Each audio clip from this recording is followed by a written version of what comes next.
Good morning and welcome to the 2022 Women in Leadership Panel. I'm Sherry Rutter. I'm the Vice Chair of the Women's Initiative Board.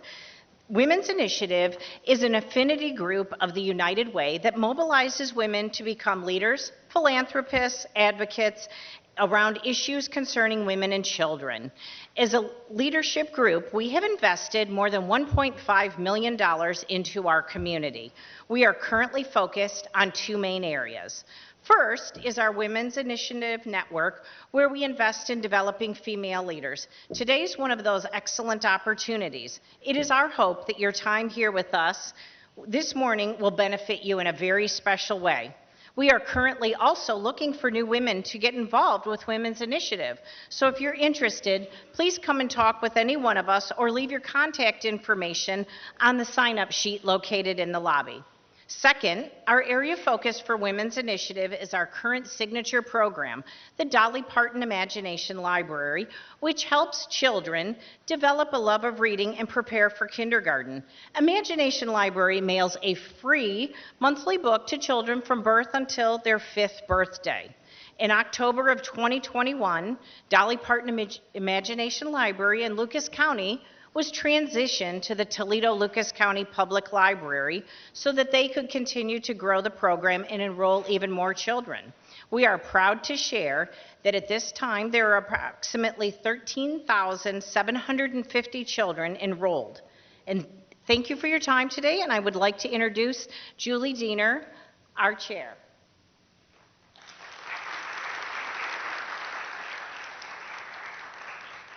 Hi, everyone. It's funny how you all sat over here. So,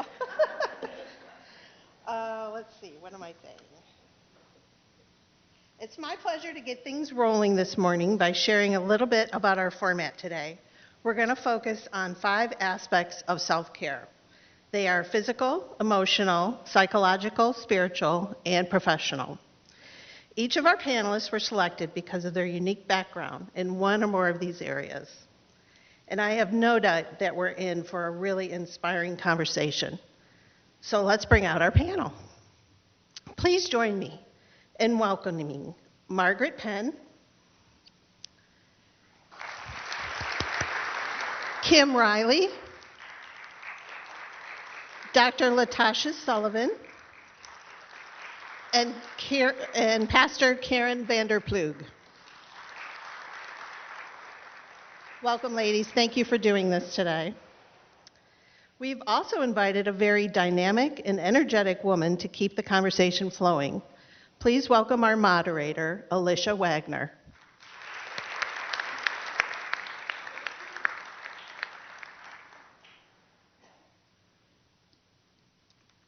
Good morning, everyone. How are you this morning? Good. As Julie mentioned, in today's discussion, we're hoping to explore several ideas surrounding self-care.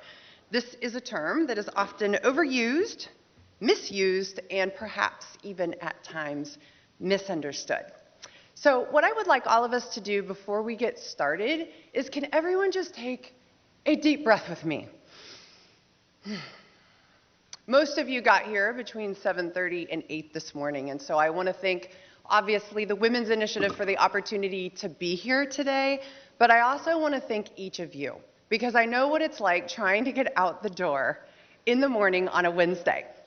Whether it is a conversation with your significant other, whether it is your children, your job, your health, or at times your finances, just trying to sometimes get into a room and be present can be really difficult, yes? So what I would ask today is that exit, if you could take those things that we just talked about, right? Marriage, self, life, finances, significant others, children, whatever it might be for you, can you just intentionally put it outside the door for this morning? And for a couple of reasons. We're going to be talking about self-care.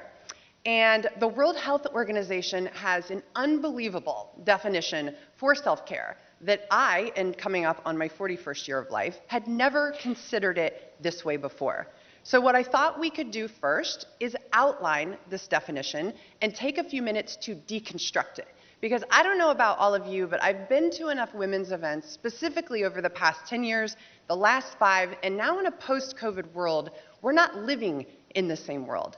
And so a lot of the things that were working for us before are not working for us now. And I think we're truly missing the mark as women on how it is that we can more effectively move forward.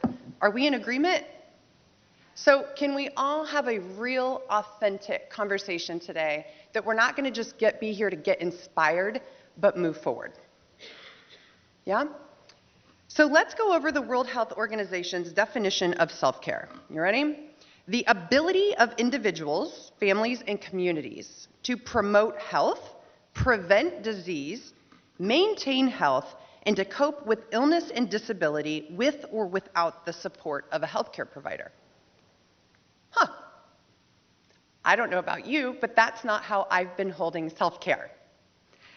I want to pick out a few words that hopefully will help us take the conversation today and do something more productive with it than what we have done in the past. There's 4 words in that definition that I'd like to talk about. The ability of individuals. Ability is a talent or skill. So is this something that we hold, that we understand the awareness of even what our needs are? If we don't, that's okay. It's a skill set and a talent that we can develop to find out for sure more of what our needs are. Promote. A lot of times, women specifically have a hard time promoting themselves. So if we can't promote ourselves or our needs, it's going to be hard at times to even get our needs met for self-care. And to cope. Cope is a loaded term, isn't it? There's a lot of past experiences or maybe trauma in our lives that maybe there's a reason we can't show up for ourselves in self-care. So are we able to cope with different things that are coming up in our lives? And then the ability with or without the support. You know, women over the years have really been taught, or I've seen, at least myself as a recovering perfectionist, that asking for help and support sometimes can be one of the hardest things I can do. And so I've also noticed coming into my 41st year of life that without support, it doesn't go anywhere. So my kids have actually been sick for the past 2 days. I wasn't even sure if I was going to be here today. More on that as we get to self-care aspect number 3, guilt. But I would be nowhere without my support today. The outfit I'm wearing was brought to me by them, the nail polish. I couldn't leave my house for the past 3 days. And so it's the little things that maybe we make self-care so big, that if we really boil it down to understand these 5 aspects, but more importantly, this definition of the ability, the promotion, the coping, and the support of really what encompasses self-care. So let's deconstruct the definition even more by introducing more intimately our panelists. So why don't we have each of you please introduce yourself, tell us what aspect of self-care you are here to speak about, and give us your definition of self-care. So Kim, or I'm sorry, you have the mic. Latasha, would you please start us off? Absolutely. Good morning, everyone. I'm Dr. Latasha Sullivan. I'm here to represent the emotional and mental aspect of self-care. And to me, self-care is the belief as well as the actions we take to allow our well-being to be a part of our to-do list. So it's us being intentional about allowing space for ourselves and the things that we do to take care of our mental, physical, emotional, and spiritual self. That was lovely. Good morning. I'm Margaret, and I am a yoga teacher, and so I believe I was invited here this morning, I think because of the physical, but I'm going to move it more to the spiritual. So I just want to quickly read you this definition of what yoga is. Yoga is the experience of living in alignment with energy, creating an optimal space to give and receive this energy for the benefit of life. And I think that that is the perfect definition for self-care, that when we are able to move into alignment, we're able to optimize and harness life energy, and therefore we can move in a space of ease.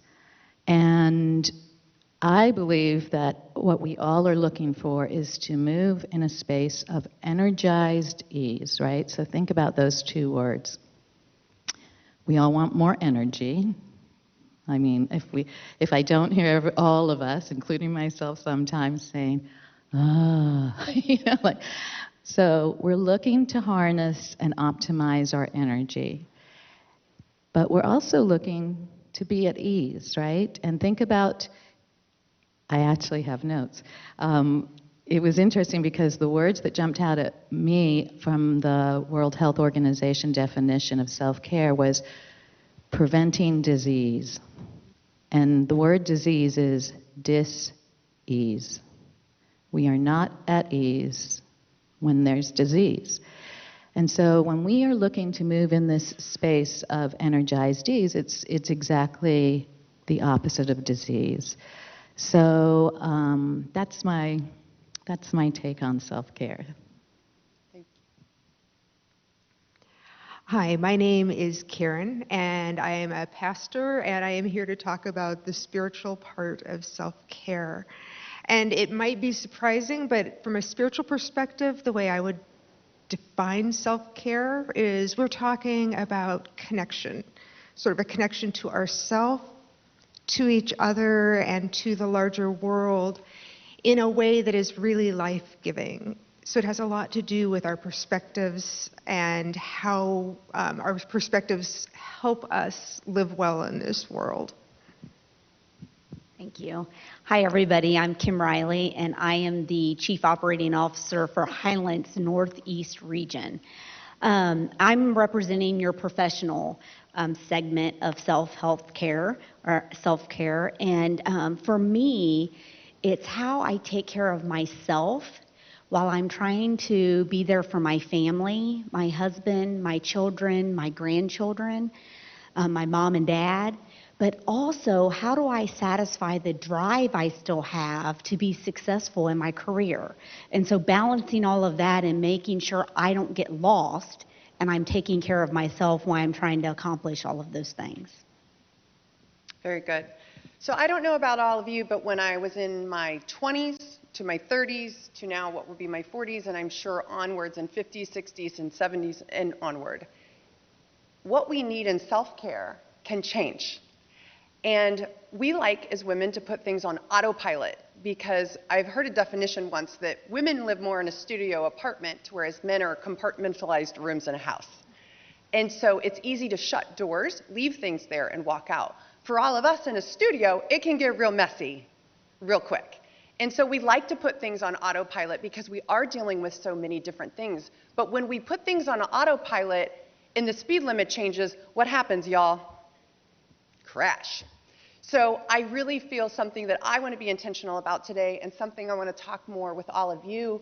How do we know when that speed limit's changing? How do we know, for self-care aspect number 2, how do we check in with ourselves? And what do we need or what do we want when that speed limit changes? So to be clear, self-care is very personal. There's going to be things that we talk about today, maybe you've tried before and it didn't work for you, and it's easy to get triggered and be like, well, that's not a good idea. No, it's not that it's not a good idea, it just might not be right for you. It might be right for someone else. And how that then goes the opposite way. Are there even people in your own friend group, right, that they need different things than you do? And how do we honor that? How do we support? How do we have connection? How do we have authenticity within that conversation? So this has become a multi-billion-dollar industry in which advertisers have latched onto the word self-care. Their mission is to convince us that virtually everything we need can be labeled as self-care. So how can we tell the difference between self-indulgence and true acts of self-care, ladies? And how do we determine for ourselves what we need or what we want or think we want is going to be a good way for us to get started in our understanding of self-care? Latasha, you want to start us off? Well, thank you. That's an excellent question. When I think about the difference between self-care and self-indulgence, I think of the difference of the intention behind the action and whether or not the thing is harming me or someone else. We often get stuck in this something being self-indulgent as kind of a guilt trip that we're not allowed to be able to do things for ourselves or that we're not allowed to take time for ourselves. It's not self-indulgent if you decide that you're going to go running every day in the morning. But for some reason, when we say I'm going to take a break from answering emails, all of a sudden I'm stealing time from someone. That's not the case.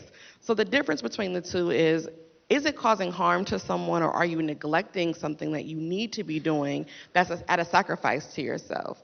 We set the tone for what we need, right? We're the only ones that can determine what's best for ourselves. And sometimes that may come with our fear that other people are judging what we're doing.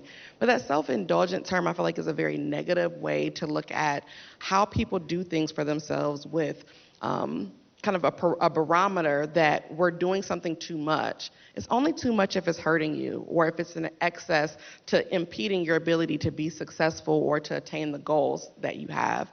There were some other aspects of your question I'd like to speak to as well, which is how do I know that I'm doing something for myself? Or how do I kind of identify those things of when it needs to change? Let's start off with, what is your baseline? When are you your best self? That gives you the starting point to say, am I rested? Have I eaten today? Do I feel loved? Do I feel safe? Do I belong? Use that as your starting point to say, is this the time that I need to do something for myself to attend to the areas that might be missing? And so it's really important that we check in with ourselves, maybe do a body scan to say, do I feel tension anywhere in my body? Do I feel anxious? Do I feel like my stomach is hungry? And then use that as your first step to say, this is maybe a moment that I need to take for me. And so it's taking an intentional step to stop what you're doing, to ask yourself, do I have a need? Is my body in a space where I feel like I'm taking care of myself? And then giving yourself permission to do that. Very good. Thank you so much. Kim, I don't know about you, but I know you're here representing the professional aspect of self-care. And as somebody over the past year who owns a restaurant, and we go through a pandemic, I know professionally for me, lots of things have changed. And so as I have continued to grow through that, I used to enjoy getting my nails done, and that was a big aspect of self-care for me. Not even the act of getting it done, it was sitting down for 45 minutes uninterrupted with little people or anything getting in my way. But what I really noticed for me was it became a time sucker that I just didn't have anymore. So then you would get it done and it would chip and you'd have to go get it done and find more time to drive there and go get it. And what I recognize is we also grow just in our professional careers. There are also things that used to be self-care for us that are not anymore. And so as someone who now has worked their way up in the corporate ladder and career aspect as well, can you talk to some of that? Because that's something I know I'm really identifying lately, is that I continue to grow in levels of responsibility. My self-care needs are changing, and what used to be positive, to your point, Latasha, is now something that's not positive anymore. Yeah, that's a really good point. I think the pandemic really changed work for all of us. Working hybrid, being isolated at home, and a lot of us got to take a look at that and say, was that good for my mental health? Is it good for me to be home? I love being able to get out of bed and not get dressed like this every day. But was it good for me mentally? And what I found for me personally, this is an indulgence that I have. I'm going to be very vulnerable right now, but I rent a lot of my clothes because I'm out so often. And during the pandemic, my husband was pressuring me, do you really need to do that? Do you need to spend that money? But it made me feel good. Even when I was on a Zoom call, if I could look the part, I could play the part, and it built my confidence. So those are some things you need to think about. It may be little things that you're doing that still build your confidence, and you need to grab onto it and own it. And for me, it was getting up every morning, getting dressed, putting on makeup, and it just made me feel good about what we were doing. Another example I would give you is I recently moved into a new position, and now I'm traveling, and I'm in a different city almost every day. And it's very easy for me to lose those normal things I would do to keep myself grounded. One of them is yoga. And so I do yoga every single morning. Well, as I'm traveling to different places, and this is where I struggled with self-indulgence, I decided I was going to join a yoga studio in every city I traveled to so that I could still go do my yoga and be grounded no matter where I was in my traveling. Fantastic. And I want to bring out, I'm feeling called in this moment, I brought up nails for me as something that might be negative for me now. That's not a ding on anybody here who still does that and who finds it important to them. I think this is the whole point of the conversation, is for each of us individually identifying what's working and what's not and why. And knowing when we lean in, there's only so many hours in the day, right? And what's positive and what's not towards our truth and what we're trying to work towards. And so I know I was hopeful today that these are the types of honest conversations that we could have, because it's not right or wrong, right? It's about what each of us individually need and honoring it for each other. So with that, Karen, on the spiritual aspect, how do you think we determine for ourselves what we need, and what we think we need is a good way for us to get started? So from a spiritual aspect, a lot of what I'm thinking about is how we think about ourselves and how we think about other people, and that being so central to our care. Our relationships that we build with other people depend so much on those things, and having a nurturing and supportive community comes from that. So I never think of it as self-indulgent to spend a little time thinking about how I can be compassionate and graceful with myself and with other people. That is one of the most fundamental building blocks to having the kind of community that thrives and helps me thrive. So I do believe that it's very, very important that we take a look at ourselves and not and evaluate what it is that really causes hurt and harm in this world and what creates good. So things that we do to take care of ourselves, like exercising, meditating, yoga, being able to present a good face to the world, are not the kinds of things that are destructive and cause harm in this world in general. The things that do that have a lot more to do with what we say to ourselves and what we say to other people. So from my perspective, being a person who's really trying to take care of yourself is not self-indulgent. Right? Mm-hmm. You bring up a really good point, and again, this is what I love about panels and going off of each other. I know, again, for me, using the nail example, and let's go with it for a second. For a season of my life that really worked out for me, you heard me at the beginning say I was a recovering perfectionist. And so while it served me for a certain point in my life, what I also acknowledged is I had insecurity issues growing up. And so we talk about past trauma, right? So not feeling good enough, pretty enough. And so there were aspects of my life where things had happened that in order to believe that I felt good, I had to look good. And so I ended up getting to a point in my life where that wasn't serving me anymore. And so I also recognized that I did not have to get my nails done in order to feel better about myself. Is it nice? Yes, but I also recognized that it was a time sucker, right? But I also made up the belief that in order to be my best self, this thing had to be done. And that was such a healing, awakening, wonderful moment to realize that that's not a part of my self-worth and who I am. So maybe, Margaret, since you're here also on the physical aspect, would you also help us further identify how do we determine then, how do we check in, how do we know what we want and need as we change through these different cycles or seasons in our life? Well, what I would say is that we'll just do a little exercise in the room. What is it that everybody, like, we want self-care, but why? So the question is, why? What is it that we are looking for as the end game?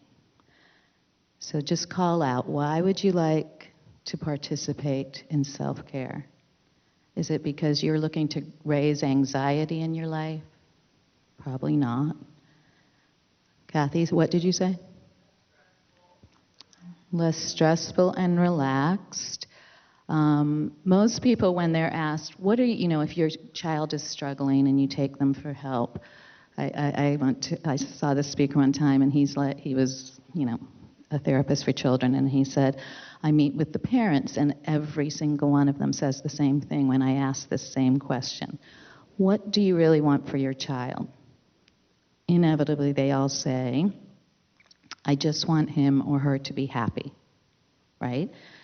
Well, if we want that for our children, it's a pretty easy assumption that that's what we want for ourselves, right? So if we start at what it is that we want, that's our intention. I just want to be happy. But we create all this other stuff around us that we think is going to take us on the happy road, right?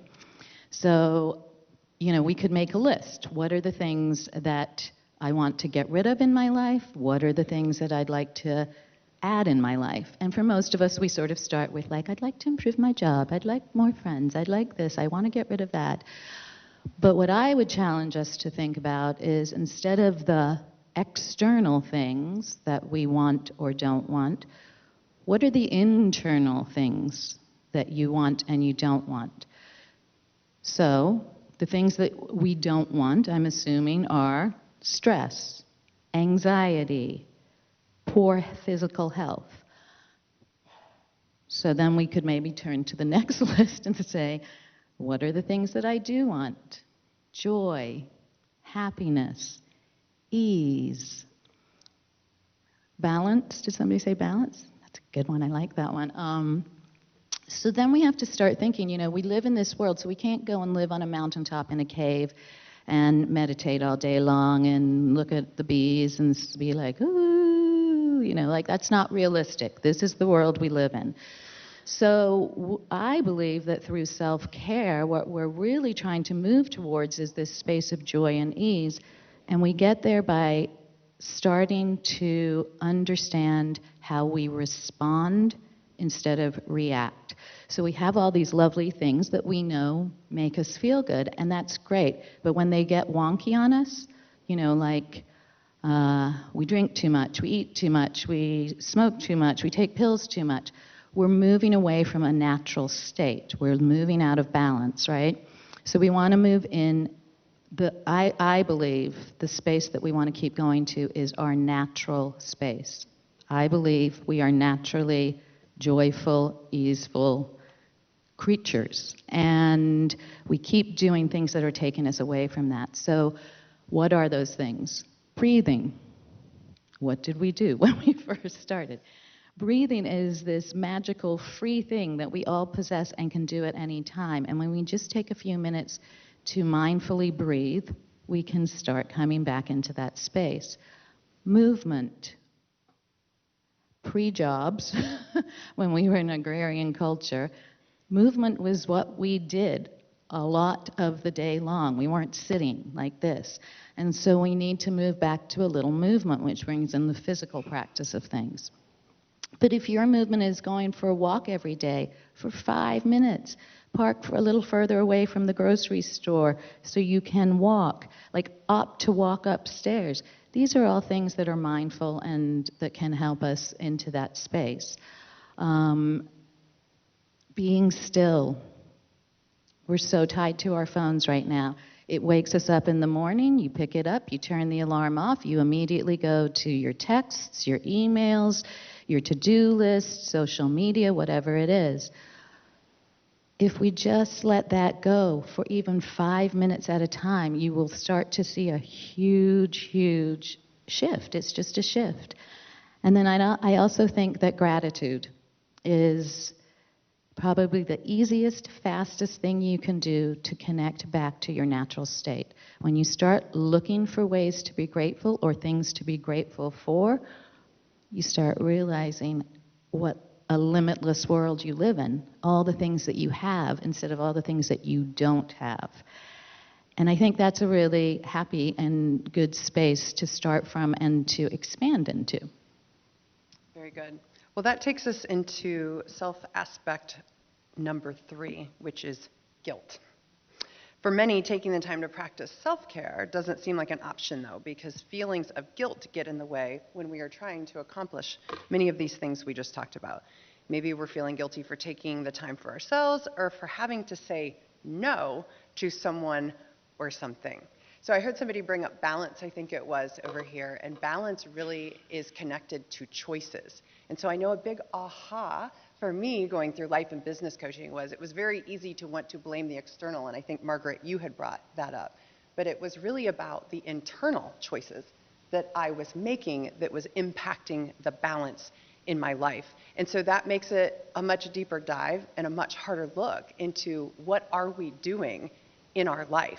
And so again, the cycles for so long, historically, specifically for women, is we're people pleasers. We're supposed to be nurturing and helping everyone else. And then when it comes to that internal aspect of self-care, wait a minute, that feels so incredibly foreign. What about all of this external stuff? So I'll give you a quick example. My kids are sick. Monday and Tuesday, they both came down. I was feeling really anxious yesterday. I wasn't sure if I was going to be able to be here. I've ran events before. I know how that goes. It's hard to try to fill things in when they start falling apart. So I could tell I was getting moody. I could tell I was getting stressed. I could tell I was getting frustrated with my kids who are sick. And to your point, checking in and knowing that I'm actually not feeling centered. I made a call and just said, let's get ready for a plan B, just in case. Because what was so important in my self-care in that moment was making sure that my child or children, one was getting better, one was getting worse, was seen. And that they were feeling loved and that I was feeling loving in that moment. And so that's very hard because sometimes we have to say no to someone or something in order to honor our self-care that could potentially have consequences, sacrifices. Again, I know a lot of the people here, I know that they would have been understanding, but how do we do that when other people do that with us? And it really made me think yesterday. When my staff is calling me and saying, you know, they have something going on, how am I showing up? So self-care isn't at times just about us, but how do we also self-care well for others that when they're in these moments? And so how do we take away the guilt? Because I know even yesterday for me, it snuck in there for 5 seconds, and it was like, no, this is important. This is my family.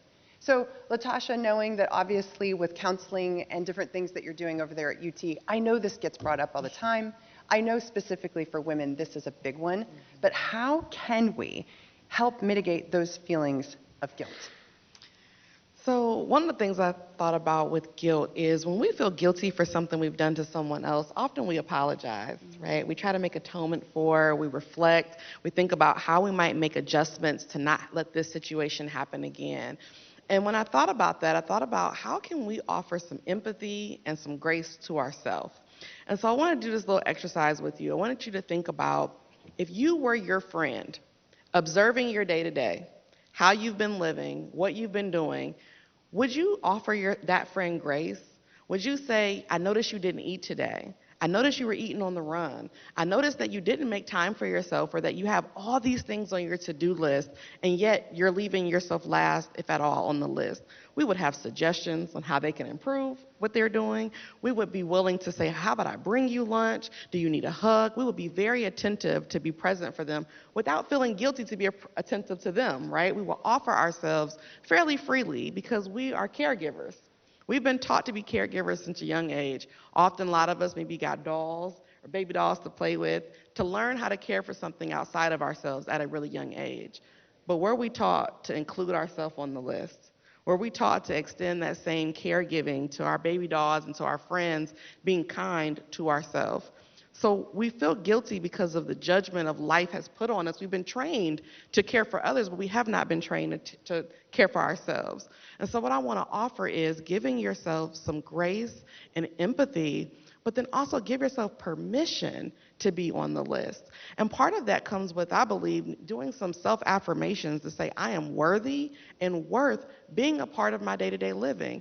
I cannot pour from an empty cup. It is selfless to engage in self-care.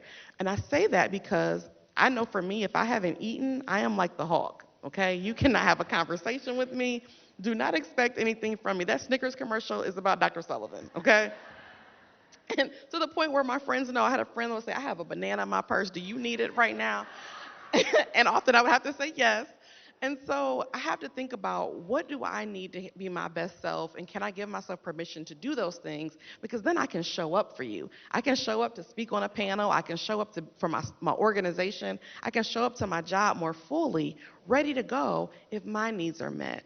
So I feel guilty only because I've been told you should be last on the list. You should make sure that everybody else around here is taken care of. You should make sure your house is in order. Make sure that your bills are paid. Make sure that you're the most successful, that you're competing. But what about if I'm empty? How well am I going to succeed or achieve those things? So if I put myself higher up on the list, all the other things will have a better outcome. And so I encourage you to give yourself grace and give yourself permission and just start speaking life over yourself to say, I am worthy of this time. I need to be able to demonstrate and be an example for what I'm telling other people to do. I can't go tell my friends, you need to go ahead and eat something right now. Please drink this water. If I haven't had a cup of water or something green to eat, or I haven't moved my body at all today, I have to think about, how am I showing up in a space ready to take care of all the things if I haven't taken care of myself? And so I think that guilt is something that we carry because we've been trained to do so. And so let's give ourselves permission to say, we don't have to carry that guilt. I can give myself permission to take care of me, and then I can show up more fully for everyone else. Very good. Yep, Kim. So I'll speak to guilt from a professional standpoint as working moms. I will tell you, we wear 100 different hats. I'm the work hat, I'm the leader of someone, I am the mother of someone, I'm the spouse of someone, and these hats are all trying to get our focus all the time. So a couple techniques I would share with you that I do to make sure some of that I can handle a little bit better when it comes to self-care. One thing that I started doing is I would feel very, very guilty if I missed a child or a grandchild's activity. And I would feel guilty because I had to leave work to get to one of those activities. So I was feeling guilty no matter what. So I started putting all of those activities on my work calendar. And it opened everyone's eyes. First, it opened up my leader's eyes to say, oh, Kim's at her grandkids' baseball game. It's okay, I'm not going to bother her right now. But it also gave the people below me the ability to say, oh, look, Kim's juggling in all of her personal things. I'm okay to do that too. It is so important to show others how you're managing that. So I think that's really important. The other thing is, at a personal level, my relationship with my spouse, my husband, is very, very important to me. We will be married 39 years this year, and thank you. So proud of that. But it takes work. And the one thing we started many, many years ago when our children were younger, we schedule a lunch together every single week. Just so we can have, it's like a date night, but it's lunch. We can fit it in. And it's to catch up. It's to compare calendars. It's just to keep that connection with each other. So those would just be a couple of techniques I would share with people. Karen? Religious specializes in guilt.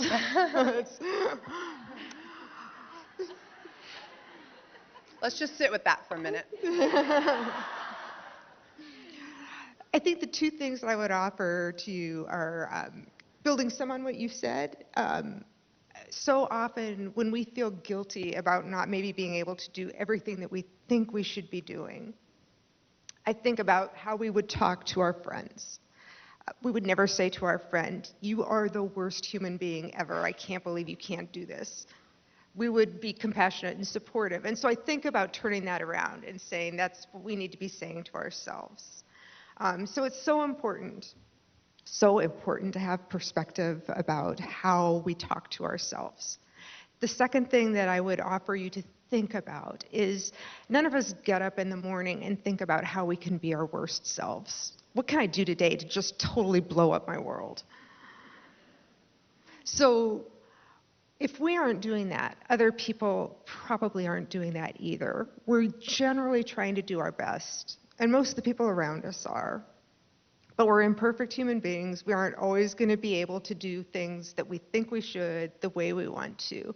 I think to the extent that we can show some grace to other people and to ourselves, it just makes a huge difference in this whole guilt business. Margaret? I actually was not on the list to talk about guilt, but I'm happy to. We all deserve a turn with guilt. So, stop again and think, what is guilt? Guilt is a judgment. That's all it is. So, when you judge other people, you're making them guilty. When you judge yourself, you're making yourself guilty. In the world of yoga, we would say acceptance is the cure to all of this. So if you don't judge other people, you're much more likely not to judge yourself, actually. Is that easy? No, because, oh, look how pretty she looks. Look, these are not judgments. These are just observations. It's when we start to take it into, that person is a bad person. I'm a bad person. That person's really good. We are all ever changing. Every single day when you wake up, you're a different human being in many ways, right? The food that you ate yesterday has now become part of your human being. So you've changed a carrot into this. If we can do that transformation, we are able to transform ourselves every single day. So wake up in the morning, say, I'm going to let judgment go. Somebody I think is a horrible person to work with, I'm going to reframe that perspective. I'm going to look for all the good things in that person. Guess what? When you start treating people the way you want to be treated and you have released from judgment, because the judgment sends you into a space of how you're going to treat somebody before you even come to them, right? You've made up a story in your brain. 99 times out of 100, people treat you in kind. And so I think for me, guilt is all about just release from judgment. And the guilt is no longer there, right? So let's recap this a little bit. We've talked about what is the definition of self-care. And it's a very individualized, personal approach as to what that really might mean for all of us. We've talked about, well, how do we know what our self-care needs are? How do we check in with ourselves? And then this one, the reason I wanted to ask everyone, seems to be where the buck stops on why we can't move forward with it, is because of guilt. So how do we remove guilt? These wonderful panelists have had some exceptional ideas. Having grace for ourselves, permission to get our need met, vulnerability, like Kim said, putting it out there and showing others, this is what I need, and then having acceptance around it. And so I know even for me yesterday, when making that call and knowing that we might have to have a plan B, I had to do all of these things. And I think vulnerability really is one of the keys around when we're going for self-care.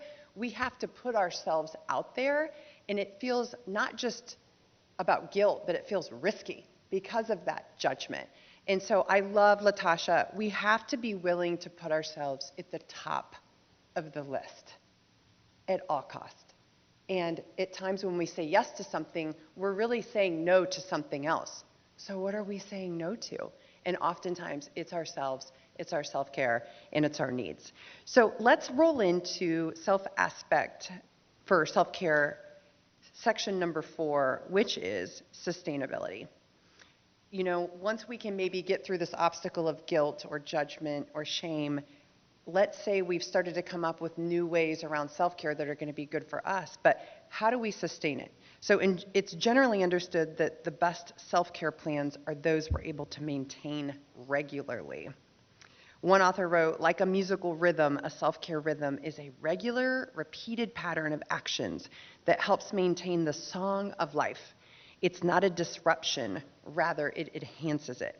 So Kim, do you have any suggestions for helping us find sustainable self-care practices?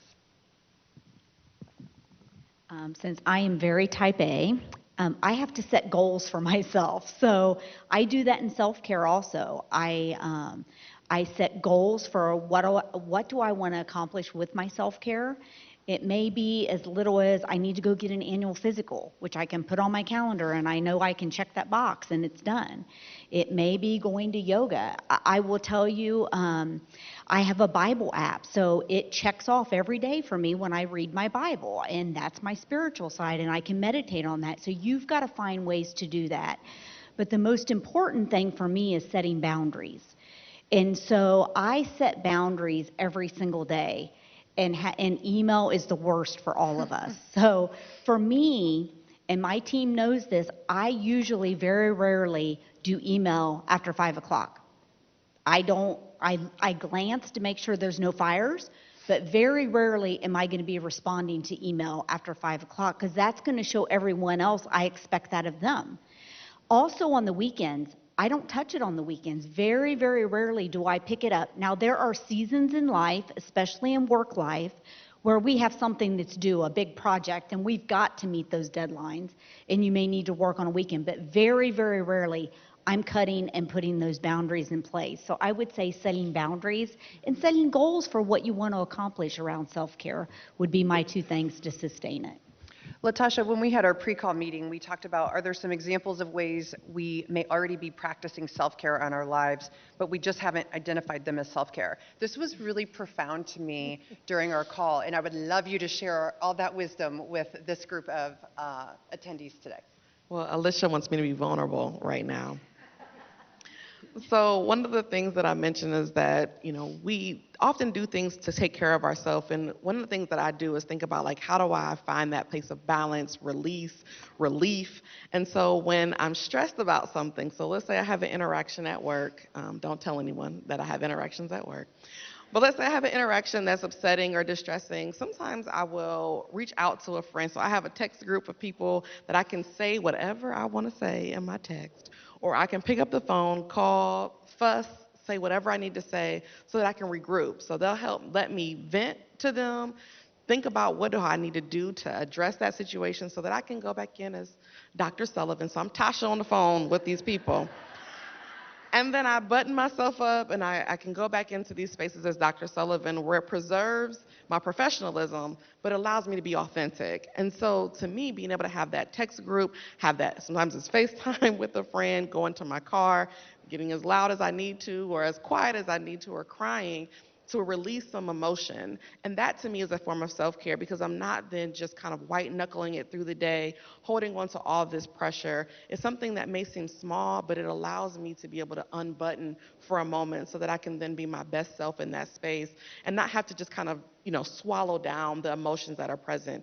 Even as a professional, we are not void of having emotions, of having reactions. Sometimes having to discipline an employee hurts our feelings too, but we have to be strong in those moments. And so having a space where I can step away, do what I need to do to express how I'm feeling, and then be able to come back into the space is a form of self-care to me. And sometimes you may not think about that, like, expressing yourself to your spouse, or, having your group of friends that you contact or connect with, or professional groups that you're able to talk about scenarios, brainstorm to release, then, come up with an idea of how to attack, is a form of self-care, because it allows you to be able to have an authentic response, allows you to plan on what you can do, and then put your best face forward. So that was one of the examples that I gave, is that I use my friend group to be me, and then go back into my workspace as a different part of me. It's still me, but it's a more buttoned up part of me.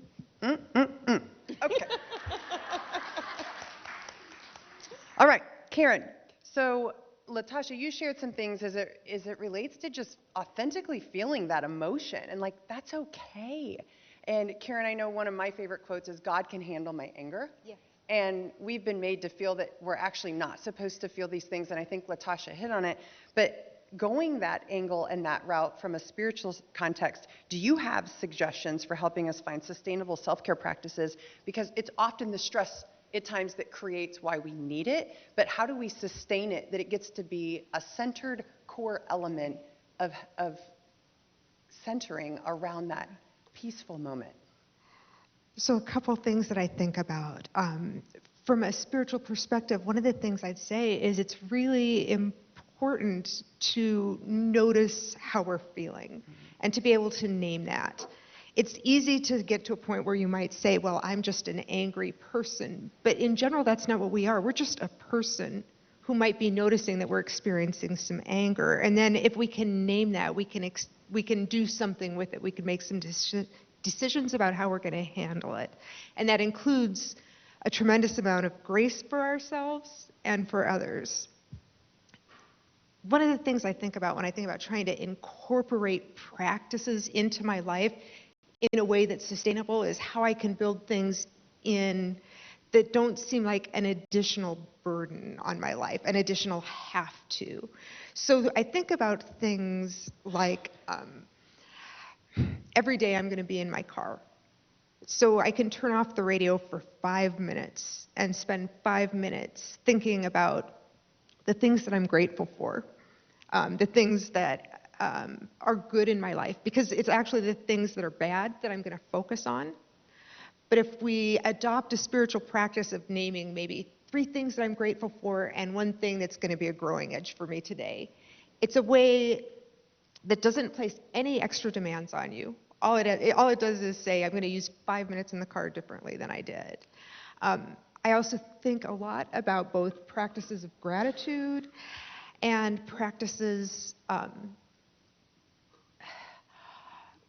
where we do name the things that we feel like were a struggle for us today. If something was a struggle for us today, actually acknowledging that and then saying, this is one of the ways that I'm growing, and growth is always good. Those are spiritual practices we build in that just help us. Very good, thank you. So to recap, so we can keep moving on, really great ideas for sneaking self-care into our lives can be creating boundaries.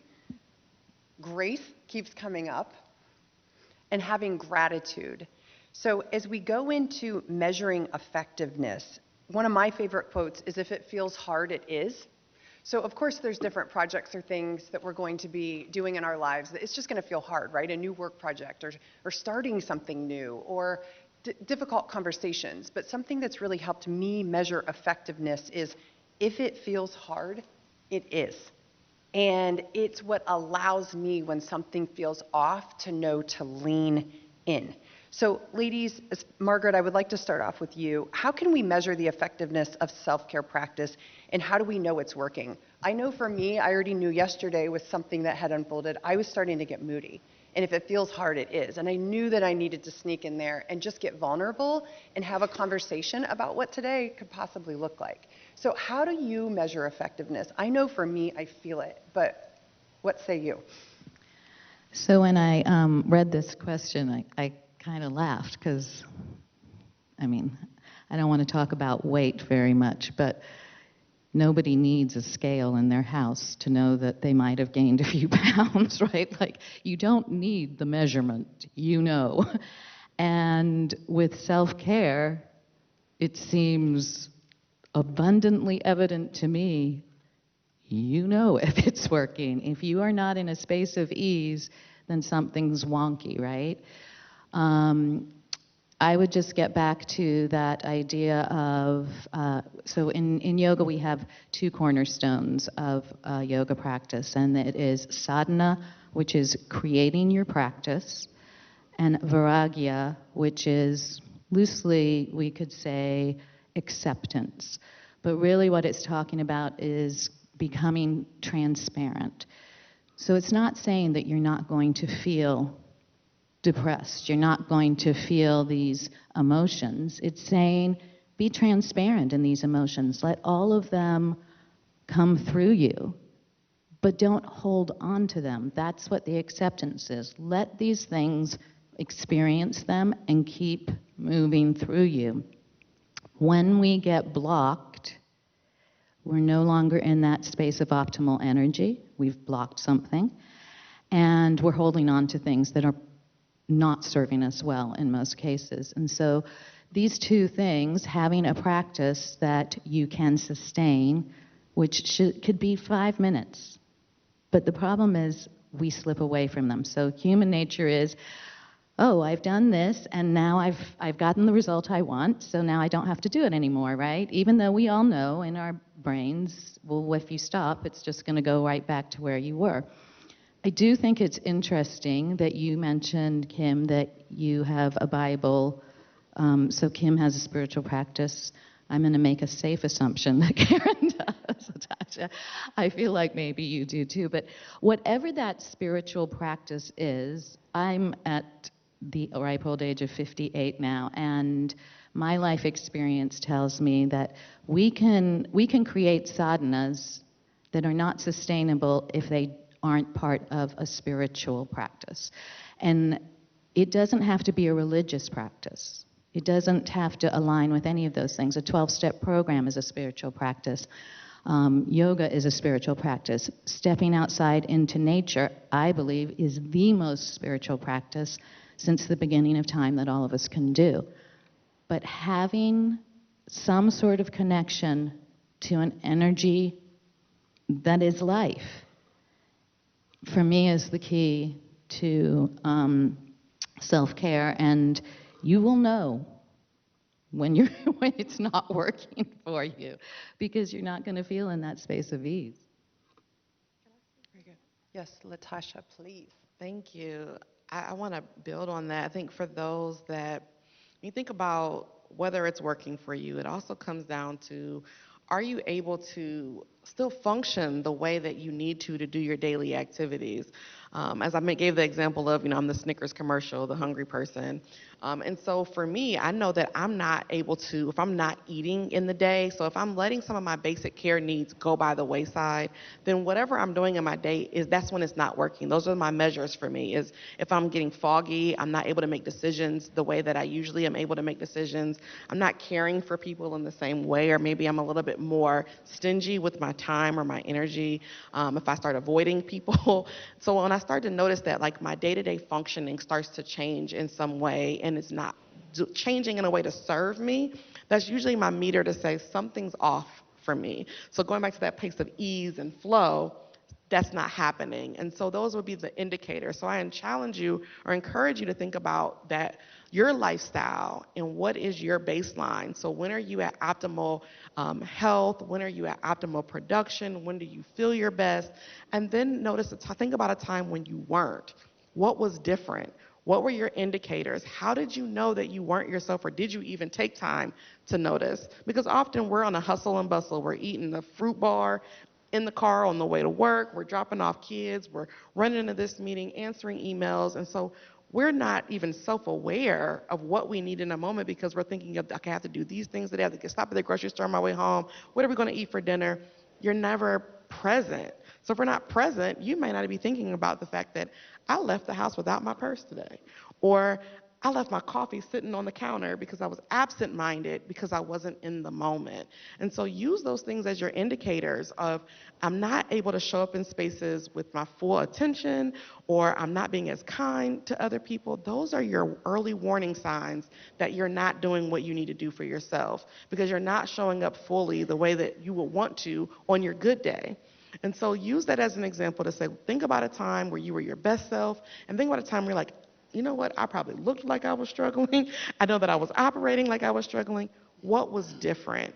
So that you can be thinking about the days that were well, what did I do that day or that week or that month that helped me put me in that space? Did I set boundaries, as Alicia mentioned? Did I say no to some things? Did I say yes to other things that served me? Did I use my practices of my spiritual belief system in that morning to get started? Did I have things prepared the way that I wanted to? Whatever those things are, those give you some of those tangibles that help you build on those practices of, how do I have sustainable self-care, is by doing the things that were working. Sometimes when we get busy, those are the first things we let to go, to say, I don't really have to do that. I'll just pick something up on the way. But then now I'm eating fast food 3 days in a row. I'm not giving my body nourishment that it needs. And then I'm not eating food that makes me have energy. So now I'm tired. And so when we think about sustainability, sometimes it's the small things we do along the way that were already working before adding something new. So I would just take inventory of where you currently are and look at, what did you put in place around that to support it, and then continue to do those things while making little adjustments along the way to help them be sustainable. Very good. Thank you so much, Latasha. Kim, we probably have 1 minute if you would like to go ahead and elaborate, because I do feel this is really important. Measuring effectiveness, like we talked about, this is an individualized, personal journey, and it's different for everyone. So I think it's important that we hear everybody's answer on, how are you measuring effectiveness? That's a hard one. Every day it's different on whether I'm effective or not. I'm sorry, would you repeat that? It's different every day day. is different. I think And that's your important kids to know. get sick. I mean, life is happening around us. We may have it perfectly planned today, and you wake up and something changes everything. We don't know what's coming to us, and so you've got to be flexible and be able to check in. I want to build upon what Latasha said. Women are emotional, we are compassionate, and we are unique. And you need to own that every single day. We are unique in what we do. And in the business world, so often, when we show our emotions, if we cry, we're weak. We need that release. It's okay to release. If we blow up, then we're a B, we're a really bad word. We can't win. It's hard to win when you're in the business world as a woman or in life. What I would tell you, and I'm going to be vulnerable and share a story. So a year ago, I heard that my position with my current company was changing. And I was hurt to the core. And I didn't know how to handle it. I was okay in the meetings. I would use my voice, and I wouldn't let the emotions come through. I would stay stable. I could put all of that in a box. We are good at putting things in a box. But when I was in my team, I'm from Cleveland, and when I was with my team in Cleveland, no matter what meeting I was having, those emotions would bubble up and the tears would just flow. And I did not know how to stop it. And I had to get to a point where I was okay with it. I'm going to let it flow. I must need to release it. I'm going to let it happen. And what happened is my team became my support system. They rallied around me and made sure I was okay through the process. If you let your guard down and let others in, you will be so surprised on how you can sustain your self-care by the help of others. Whether they're your current friends, people that just step in for the moment, or just a group of people that saw that you were in need. There are great people in the world, and they will all rally around you. So open yourself up and put your guard down. I am so glad we got to you on that question. Thank you. So we've certainly talked a lot about self-care here today, and I've certainly enjoyed every single minute of it. I hope you have too. But since we're almost out of time, I think it would be fun if we all got a chance to actually practice some self-care right now. So Margaret, do you think you could guide us through a 1-minute meditation session? Sure. Okay. So, really important if you decide that you want to start a meditation practice or if you're continuing, but getting into the right space is always good. So, we won't have time to do any movement today, but if you do at home, take some stretches and all of that stuff. Really important next is to do some breath work. So, today we'll just take a few lovely deep breaths. So, start by closing your eyes. Inhale through your nose. Pause the breath at the top, and then exhale out the mouth. This time we're going to inhale, count to 5 on the inhale, pause for 1, exhale out for 7, and then pause for 3 at the bottom. Continue doing the 5, pause, 7, exhale, pause for 3 at the bottom, just for a few more rounds.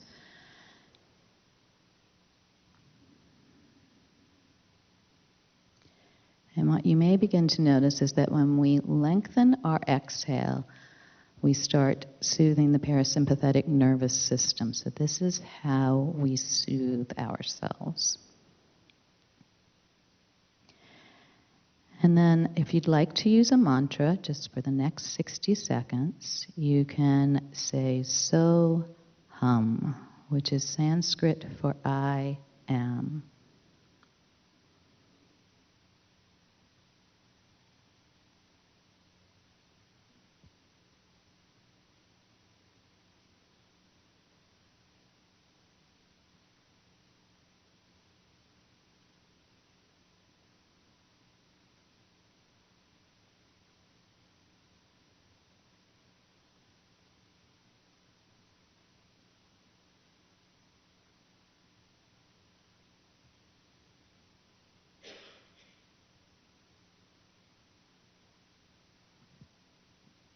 And now draw your palms together at your heart space. See if you can connect to not only the rhythm of the breath, but perhaps even the rhythm of your heartbeat here.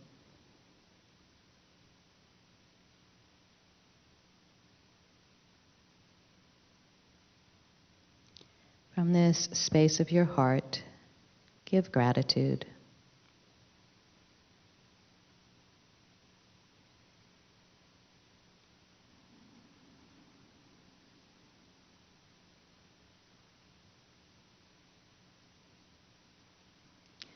The light in me honors the light in each of you.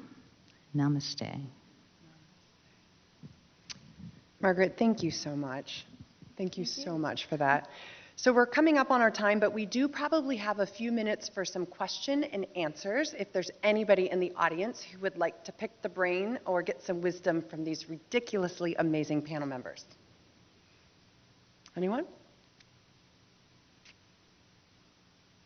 Start back there. Yes. Do we have a mic? Loud and proud, yes.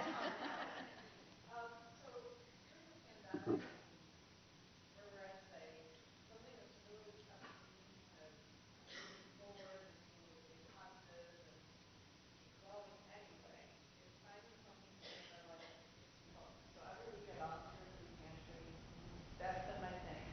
And people that know me, that have joined me, that seeing that happen matters. And I'm just wondering what things each of you or a couple of you done to give you hope, particularly through the past 2 years, because I think when we see what other people do that kind of give us that feeling that we are, it can make a difference, and it gives us ideas of where we can find it. Not complicated, not hard always, doesn't always mean once a week doing the thing for 2 hours, but what do you do that gives you that piece of who you are? What is your name? At the hospital and volunteer services, so we'll have to do lunch. Well, hello, Jennifer. That is an excellent question and an excellent practice that you started. And of course, they wanted me to go first. So I'm like, oh, what do I? That's a great thought. Well, I'm going to start off with saying over the pandemic, I started thinking about what are my values. I had to reevaluate some things. I think the level of achievement and success seemed less important as being present for my family and taking care of myself and our family's health. And so in that, I also had a child during the pandemic, so that changed a lot of things for me as well.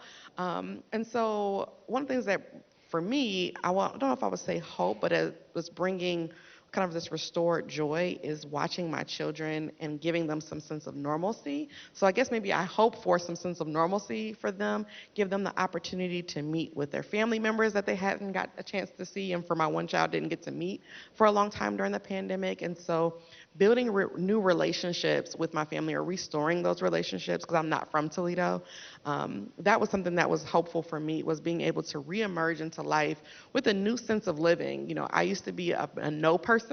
I'm not coming to your event. I'm not going to leave outside of my home. I don't want to put on real clothes. And so I've been really evaluating saying yes more often and saying yes to things that serve me.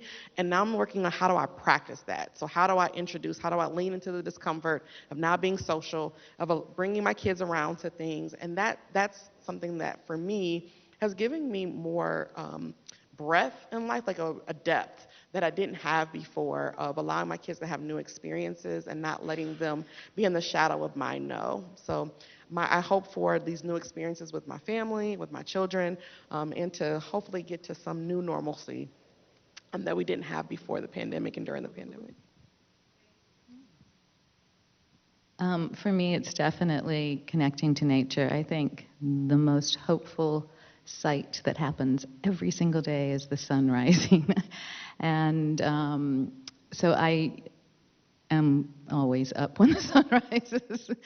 And I try to make a point of, meditating during that time, and just I think it's the most hopeful thing. The sun is going to rise, and no matter what has happened in my little life, the sun is going to rise tomorrow. And I find great solace in that connection with nature. And just like this spring right now, for those of you guys that might not be morning people, set your alarm tomorrow for 5:30 and open your windows. And there is an entire universe of birds going on out there. Like, it's shocking that anybody could sleep through it. It's so loud.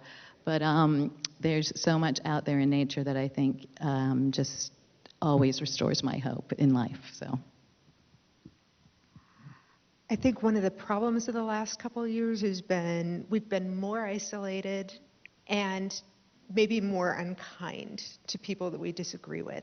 So one of the things that made a difference for me was deciding at some point along the way that every day, not just randomly, but every day I was going to intentionally practice kindness towards someone and try and affirm them or connect with them or do something helpful. I know that it was easy to feel like people should be reaching out to me, and part of having people reach out to you is actually building a community where you reach out to each other.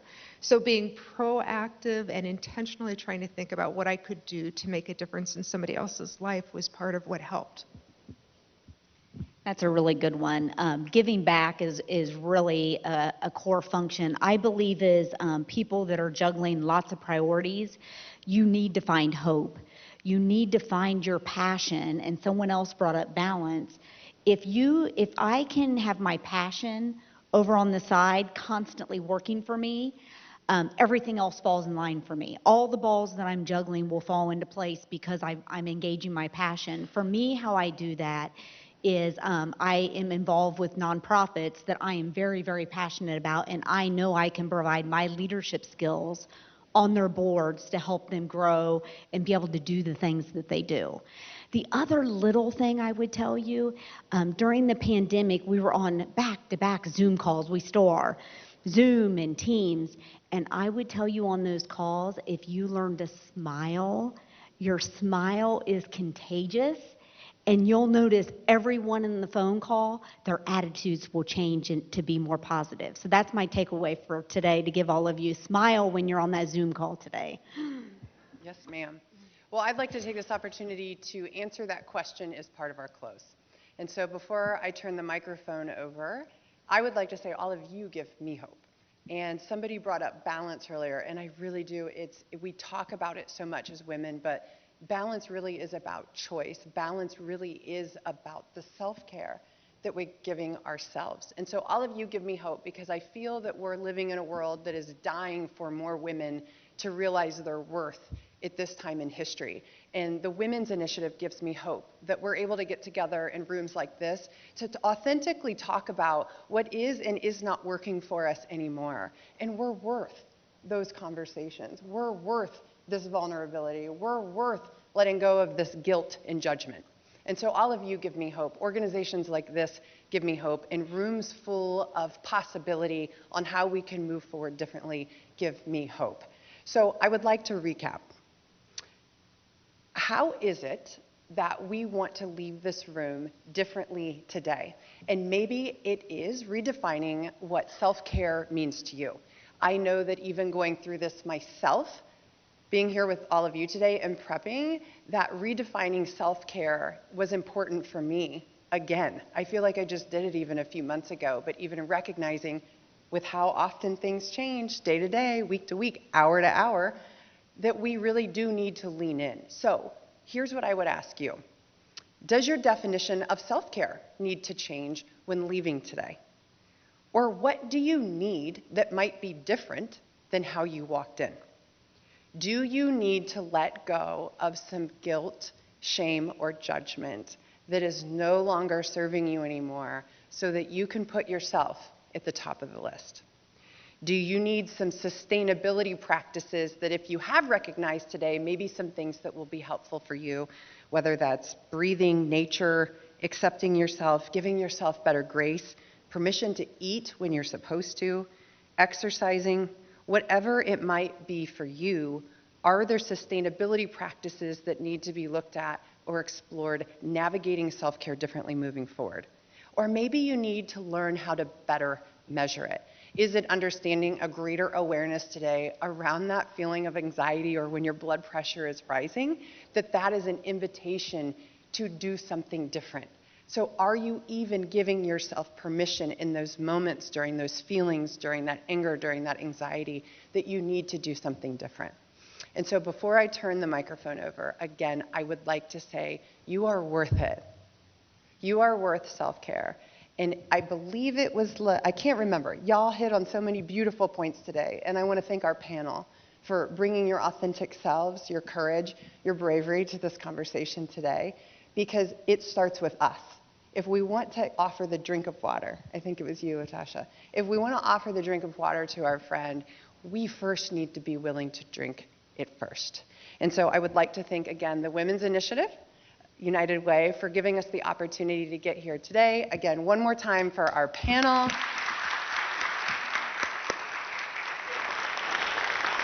And for all of you for taking time to be here. I wish you a ridiculously amazing day, and I would like to now turn the microphone over to Jessica Biggs.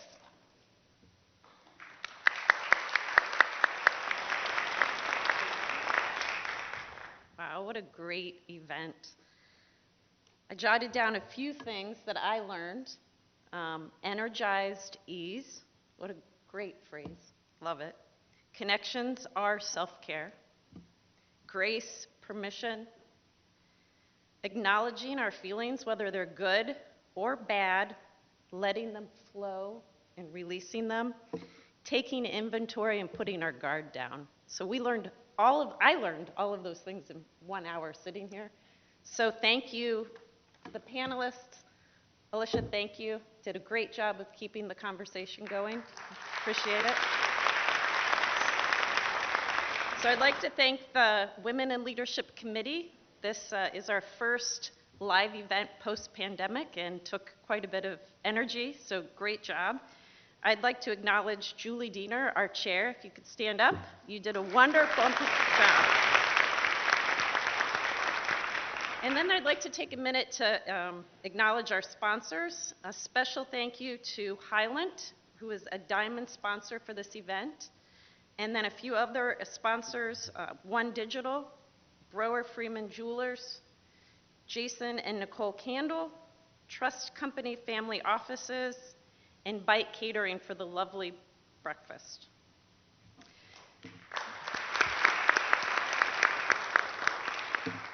We would appreciate your feedback, so you should receive an email from Eventbrite with a link. So if you have a moment, please complete that survey. And lastly, thank you to all of you for getting up, getting dressed, and coming out post-pandemic. We really appreciate it. This has helped greatly for the Imagination Station Library. Again, over 13,000 children have benefited from this program. So thank you very much. Thank you, Women's Initiative and the United Way, and I hope you have a wonderful day.